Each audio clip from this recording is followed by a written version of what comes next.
Welcome to Popternative, where we dive into topical discussions from the worlds of pop culture, social media, and sports. Here is your host, Peter Remoliotis, aka PD Beats. PD Beats here from Popternative, speaking to Kelsey Asbille about season 5 of Yellowstone on Paramount Network. Thank you so much for your time. Oh, thank you for having me. I mean, I feel like, I'm wondering if you agree with this assessment. I feel like watching Yellowstone is the equivalent of like entering a roller coaster with all the kind of the fastness, like the speed and the anticipation, the loop-de-loops, but you can't escape it. Is that a fair assessment? I think it's a great assessment. It's the best one I've heard. Which is crazy. So 5 seasons of Yellowstone. These are very complex characters. These are characters thrown in situations where they have to adapt and be quick. For you specifically with Monica, when do you start kind of understanding and noticing the complexity and the dynamics of this character? Is it after 2 seasons? Is it more recently? I'm curious about that. Oh, that's a great question. Yeah, I think, Monica has evolved just like all the characters and over time. So yeah, she's different now to who she was back then. I think originally she was so much the eyes and ears of the audience, getting a peek into this crazy family.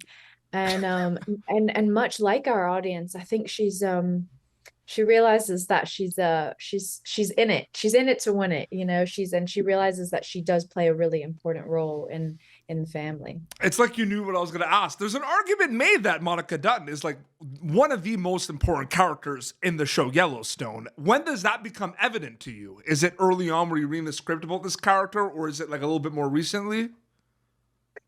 Well, bless you. I agree. She's very important. VIP. No, I think that I think that she's always had a really important role, but I think that she's been, like Casey, she's been he's a bit of a reluctant heir. Yeah. And I think they've always tried to kind of protect themselves. And I think now they realize that they're a part of this legacy. Yeah. In a big way. Yeah, absolutely. Focusing a little bit on season 5 because people are so excited for it. I feel like every time a new season of Yellowstone comes out, when there's like a release date, everyone's just ready to go and dive right back into what's happening with the ranch. The tension is always something that I feel like everyone kind of craves on Yellowstone. The tension between the Duttons and everyone else. What can you tell me, without big spoilers, about the tension we're going to see specifically in season 5? Oh man, so I'm actually in Texas now, and we're having a premiere here on Sunday for the viewing party, and so Taylor showed me a bit of this season, and it was really fun to watch, like especially a scene between Beth and Summer is just absolutely money, but no, and I think that really. The drama and the tension, it was always so external before, like with people coming in, and this time it's really like it's within the family.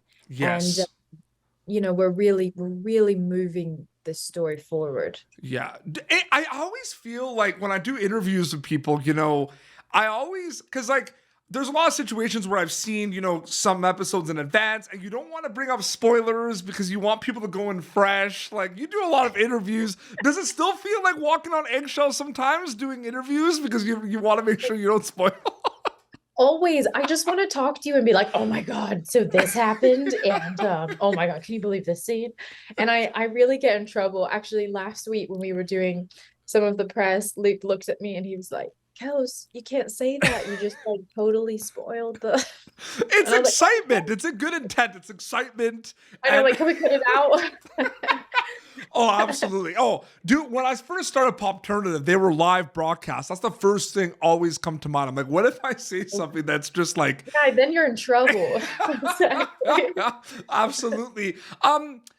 Is one of your favorite things, like Kelsey Asbille is a storyteller, that's what you do. Is one of your favorite things about being a storyteller diving into all these different worlds, playing all these different characters? Is that the best part about it? Oh, yeah. I mean, I think so much of our experience as actors is really when we're on set shooting. And that really is my happy place. And it's fun because you don't know what stories you're going to be telling, what world you're going to be in, what people you're going to meet.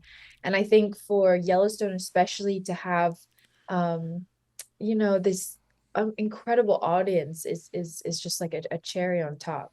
It's so great, and they're very invested, and the theories and everything. And sometimes it gets a little overwhelming, kind of seeing all these theories about Monica and what's going to happen next. I feel like you just gotta and the best part is, like, people think everyone knows what's going on. Like, there's a misconception where, like, they think everything that's going to happen. And sometimes you're like in the same on the same page as the audience, where you're like, we all gotta wait and see what happens. Oh my God. No, I have my own theories. I was asking Taylor last night. I was like, I think I know how it ends. It's so crazy. Am I right? It's so crazy as well. Are you also getting prepared? I mean, it's 5 seasons, so it's been out for a while, and you kind of understand. But I feel like, especially with a show like this, which is so popular, people love it and they crave more episodes.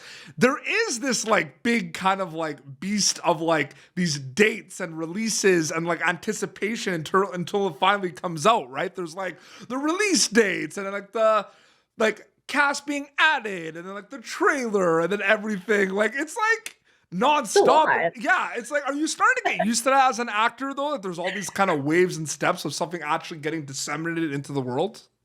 Oh, I don't know. I think that I maybe yes, no. I think now what I'm really grateful for, it's like we've been with the same cast and our wonderful crew for 5-6 years now. So I think there's also just like a very safe, happy place where I'm like, I love going back to work. It's really a dream job in that way. And so, and a lot of it, there's a lot of excitement around it as well. So I don't know. I think it just makes you feel really appreciative when you're there. I've asked you a lot of questions that, I hope sometimes, asked that many times, but I'm going to ask one question that you're probably asked a lot. Okay, let's do it. Well, no, it's one of those things like, I mean, the ranch, like the Dutton Ranch, like, oh, like, my goodness, you know what I mean? Like, what is it like just kind of being there, being immersed, seeing that, filming the location? Like, what's that like with the ranch? Oh, I feel like people don't really ask me this. Really? Yeah. I feel like it's there. It's the ranch. I know, it's the ranch. It's like it's its own character, and I love bringing my friends and family there because it's just so it's actually larger than life on screen and in real life. It's and especially when you've got our crew and the wranglers and the cowboys and the horses, and just like it feels alive, and the house is on the hill is just gorgeous, just beautiful. So yeah, we're really lucky to find that spot. Okay, so yeah, I was definitely like, you know what? Like, I have all these questions, and I'm like, the ranch, probably asked about it all the time because it's the ranch. It's huge. It's awesome. That's good though. I'm happy. I'm happy. What is it like being part of like the Taylor Sheridan Yellowstone universe that keeps growing and growing and growing? Like, what do you think about that aspect of things? Because that's incredible to me. I know I can't really keep up. But no, I mean, I think I'm so happy to be here. I started with Taylor on Wind River, and so I think when just being able to play in 2 different worlds of his has been, has really changed my life. And so I think also what I really admire is, he keeps it a family. It's like he really, you'll see, like, I mean, he reuses a lot of like the cast, a lot of our crew. And so we're all this like kind of traveling circus of, getting to all play together. So no, it's been really fun and life-changing. Absolutely. Last question before we wrap up. Big question. Answer it as much as you can because there's so much. When people watch Yellowstone, what are you really hoping they take away from it specifically? I know it's a big one. I apologize. I'm going to end with a big one. I'm sorry. that is a big one. I mean, I think it's too, I mean, I think what Taylor is so great at is he does use story to talk about things that matter. Yes. You know, especially with, you know, land politics or Native issues. I think in a way that can really engage our audience in a meaningful way. But I think also at the end of the day too, I really just hope that it's an escape for you and that you love the show, you know. That is a very good answer. Kelsey, thank you so much for your time. It was so great chatting with you on Popternative. Thank you. Oh my God, this was really fun. You're great. I really appreciate that. Episodes are going to roll out for season 5 of Yellowstone on Paramount Network, so they could check that out. And you have it's just your name, for your Instagram account for people to check out stuff as well. Yeah. Oh yeah. I'll try to do more on there. Absolutely. Well, this has been Popternative, youtube.com/Popternative for previous episodes. Look out for season 5 of Yellowstone on Paramount Network. Until next time, this is Kelsey Asbille and PD Beats signing off. Thank you for tuning in to Popternative. Make sure to check out our past episodes of Popternative on YouTube. Be sure to like Popternative on Facebook and follow us on Twitter. This has been an Autograph Communications production.